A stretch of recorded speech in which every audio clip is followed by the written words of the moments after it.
Desires dictate our priorities. Priorities shape our choices. And choices determine our actions. Dallin H. Oakes. Before we eat, let's pray. Victoria spoke up, and we all bowed our heads. We thank Luna and Celestia for this bounty, and we thank the goddess for giving us the strength to take victory to ourselves.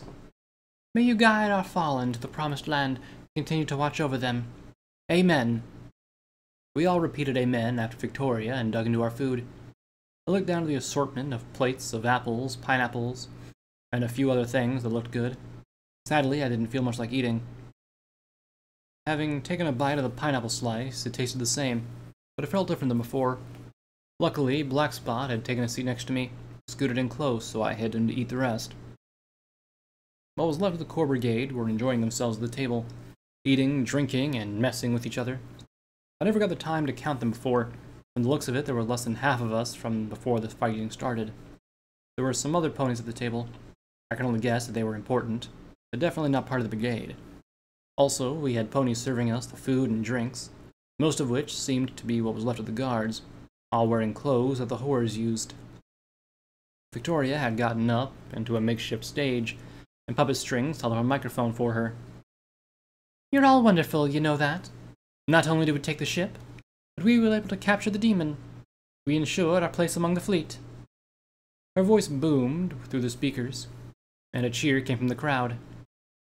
Now, for all the ponies worried about things changing for the worst, do not fear. Our goal is to get everything up and running as soon as possible. Until then, rations of food and water will be handed out to all workers who are prevented from working. And to the ponies worried about crime, I ask you this.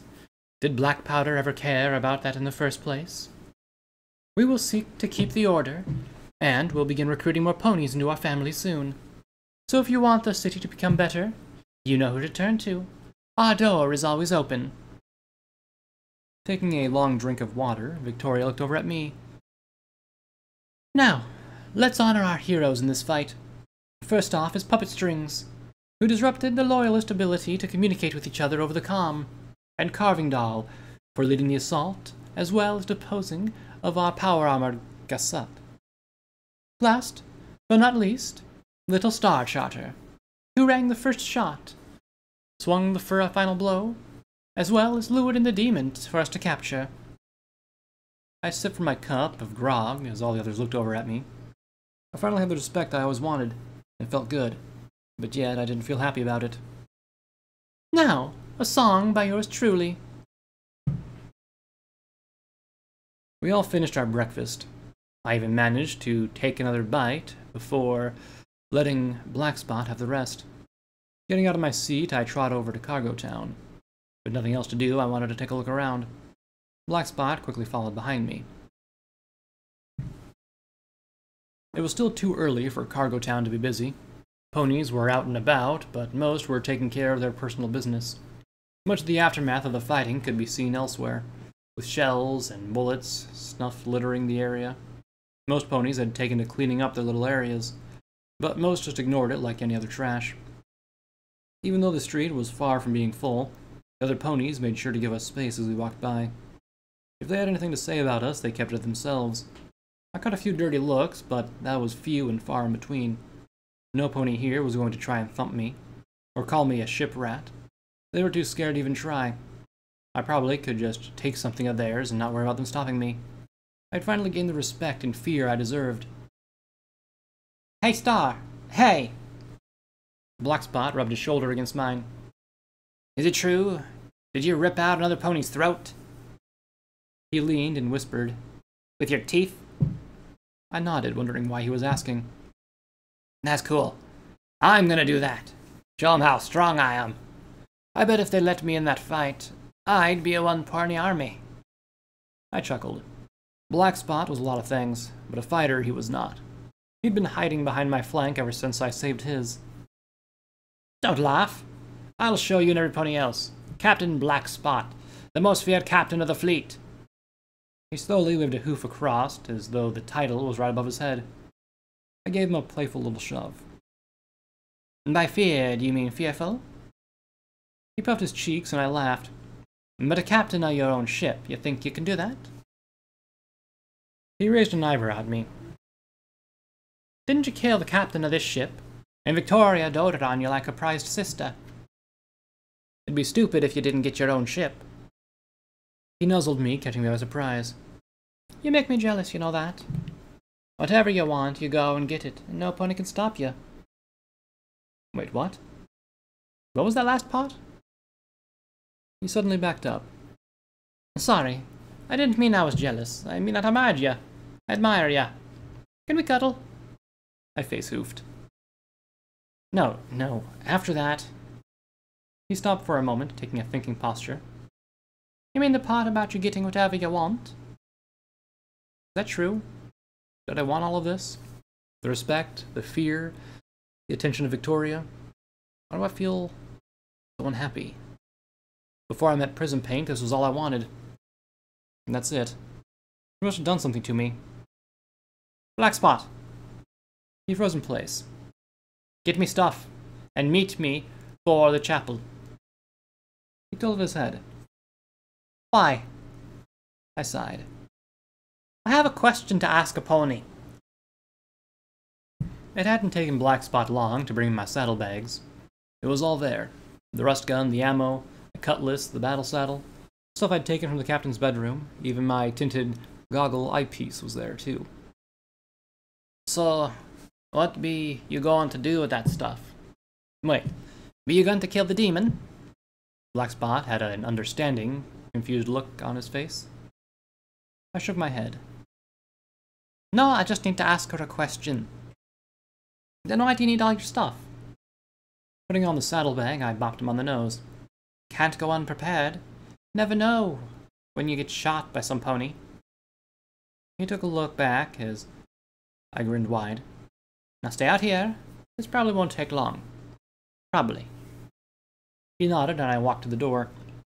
As the door slowly opened, I could hear a follower shouting. Her voice carried the tone of disgust and rage to it, but the normally preachy feel seemed more like simple shouting. Why have you come here, demon? What interest do you have in our children? Taking a peek, I could see that Prism Paint had been strapped to the floor and badly beaten. The follower that was shouting held a whip in her magic. We are but lost. We want only to help the children. The whip lashed out across Prism's snout. Who are we? Where are they? Answer! Another lash of the whip hit her side. We are alone. We became lost, Prism's voice whispered. The sister sneered. I don't believe you. Whatever your plan, I will find out.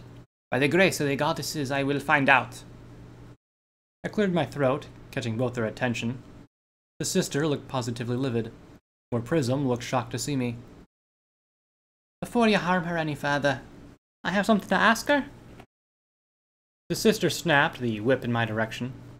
The sudden action failed to make me flinch. The truth was, I was half expecting her to flat-out attack me, and was willing to take the first hit. Now why would I do that? I cracked a smile and slowly trod over to them. Because I asked nicely. She coiled her whip and began staring me down. For nicely, I didn't hear a please or any begging. It didn't scare me. I remember the followers being scary, but the threats felt hollow without any follow-up of violence. No, I didn't. I glanced over at Prism, who was up close, even looked worse, and then back at the scissor, looking her in the eyes. Should I? The sister grimaced. Fool! Show some respect, or you'll hit me? I thought you were going to do more than that the moment I spoke. They always do, but not now. So why are you holding back? She raised her whip with her magic, but never came down. Her eyes were still locked, her face still scrunched up. It felt like a staring contest. One that only stopped when the sister had backed up to the altar and lost her hold on the whip. Monster! Slipped out from under her breath. Blinking, I looked around, confused. The sister taking the opportunity to jump behind the altar. Wait, what's going on? The sister pulled out a shotgun, the barrel shaking in her magic. She missed, and I dived for a corner. Fucking shit, you cunt! I shouted as I hid under the pews. Getting out of hoof was an understatement. Detaching my rust gun from my bag, I quickly rummaged for a magazine. I needed to start putting them somewhere easy to get my hoof on. You have been possessed by evil, young one! Let me free your soul! The pews blocked the shot again, sending pellets flying everywhere. You're a crazy cunt, you know that? Pulling out the magazine, I slid it back into the rust gun.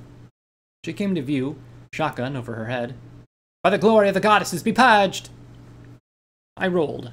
She missed. Taking aim at her hooves, I bit the trigger.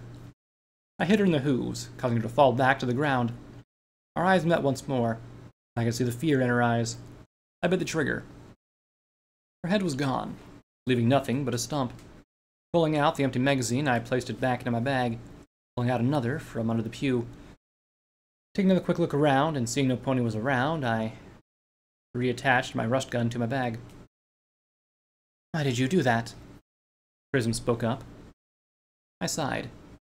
All I wanted to ask was a question. She shot first. I trotted over to Prism. She was chained down extensively. She took a deep breath. And what question is that? Sitting down in front of her, I looked her in the eye. What did you do to me? What do you mean? I lived a hoof.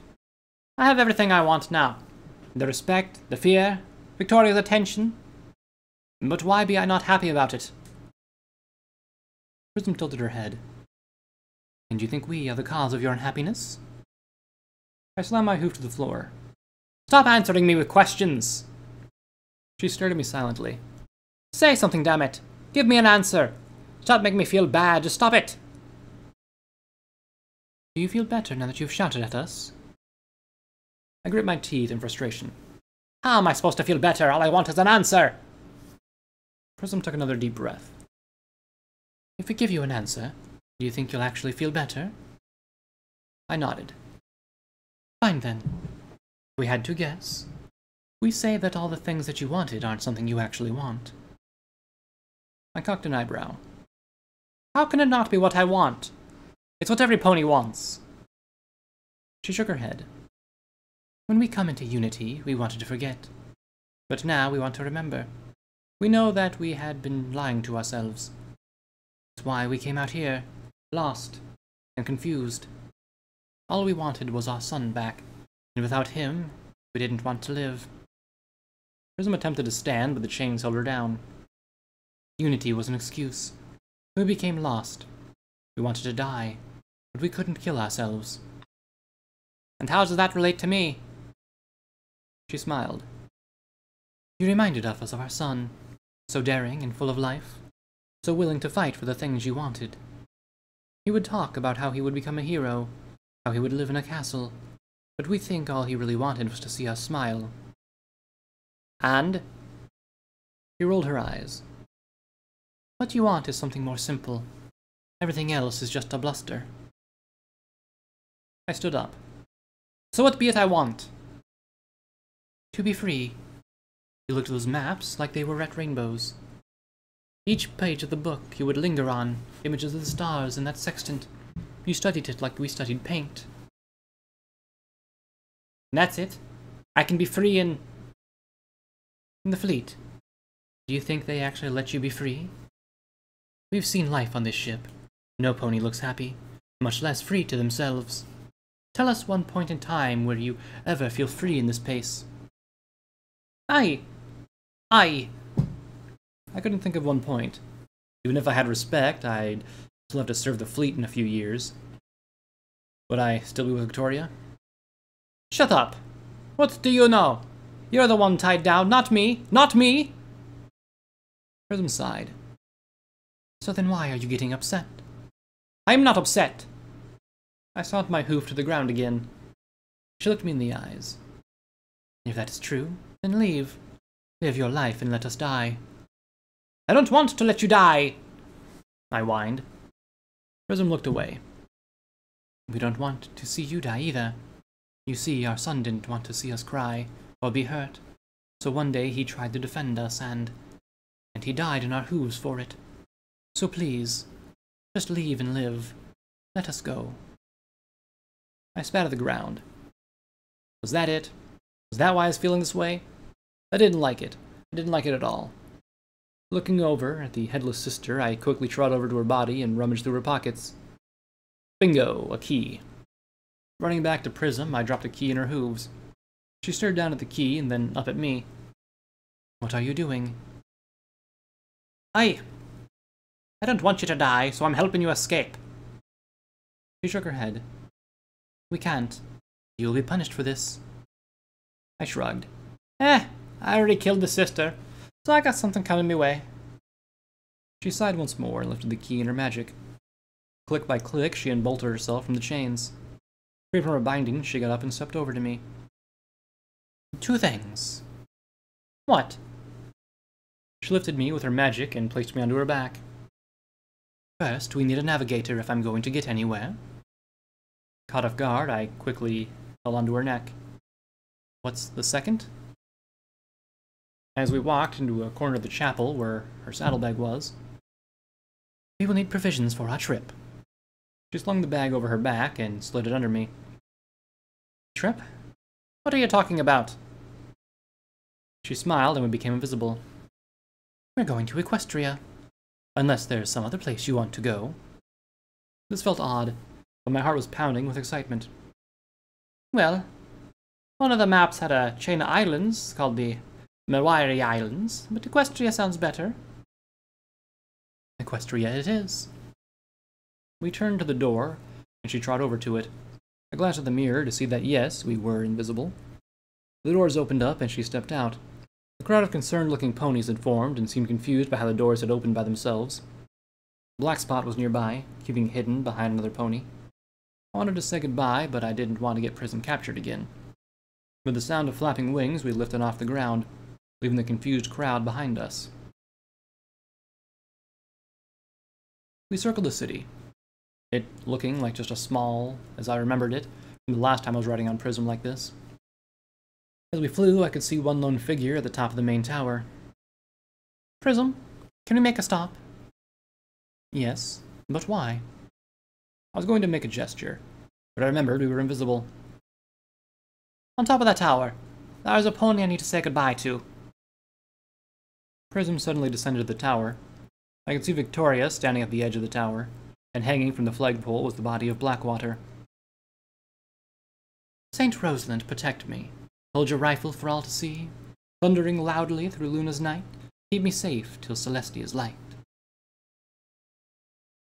Victoria stopped her singing and looked in our direction.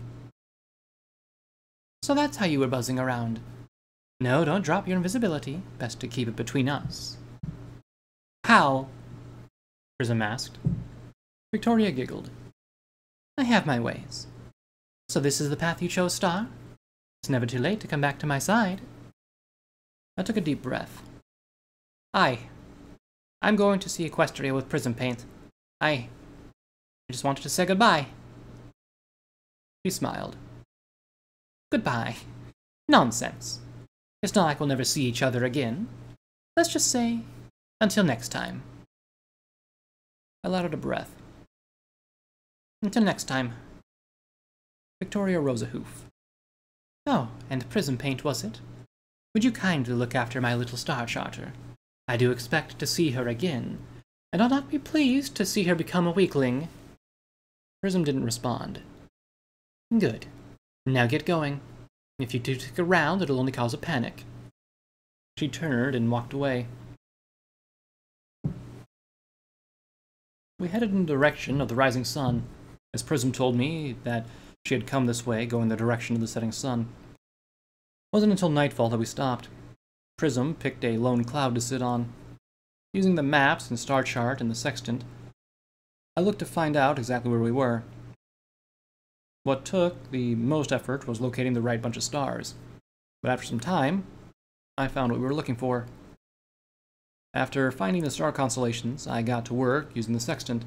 With some help from Prism, the moon shined in my eye as I lit up the horizon. I made a note of the numbers the sextant landed on. Looking through Dead Reckoning's notebook, I found the part about using the moon to navigate, and how it worked. Applying that to the constellations, I found which map we needed to use. Equestria was not far away. I didn't know how long it would take, but I could see it on the map, and I just knew it was the right map. Prism, we need to keep going east. Equestria be not far away now. Star Charter? Look.